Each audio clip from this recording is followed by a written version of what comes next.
Accounting standard 22 एक minute में accounting standard trigger book का कमाल है, फ्लो चार्ट वे में एक पेज में कवर है। एक लाइक एक सब्सक्राइब करो क्योंकि ऐसे 60 पेज में पूरा सिलेबस कवर है। पाने के लिए डीएम जरूर करना 8851007100। इलस्ट्रेशन AS 22 का नाम है accounting for taxes on income.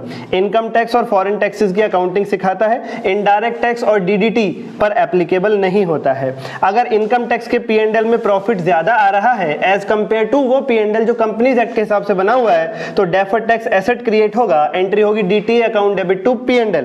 और अगर रिवर्स केस है तो डेफर्ड टैक्स लायबिलिटी क्रिएट होगी, एंट्री होगी P&L account debit to deferred tax liability.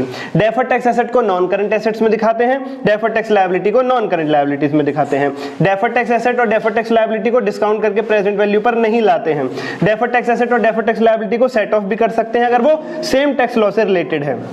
Timing difference he deferred tax asset और लायबिलिटी पैदा करते हैं, परमानेंट डिफरेंस नहीं करते हैं। टैक्स हॉलिडे, अगर डेफर्ड टैक्स एसेट और लायबिलिटी अराइज या रिवर्स दोनों ही हुए हैं टैक्स हॉलिडे पीरियड के दौरान तो कोई रिकॉर्डिंग नहीं करनी। पर अगर डेफर्ड टैक्स और डेफर्ड टैक्स लायबिलिटी अराइज हुई है टैक्स हॉलिडे पीरियड में, रिवर्स हुई है उसके बाद, तो डेफर्ड टैक्स एसेट लायबिलिटी उस पीरियड में रिकॉर्ड करके चलेंगे जब टाइमिंग डिफरेंस अराइज हुआ था। जो टाइमिंग डिफरेंस पहले अराइज होगा उसे रिवर्स भी पहले ही करके चलेंगे। एक लाइक एक सब्सक्राइब कीजिए, पाने के लिए डीएम करो। धन्यवाद।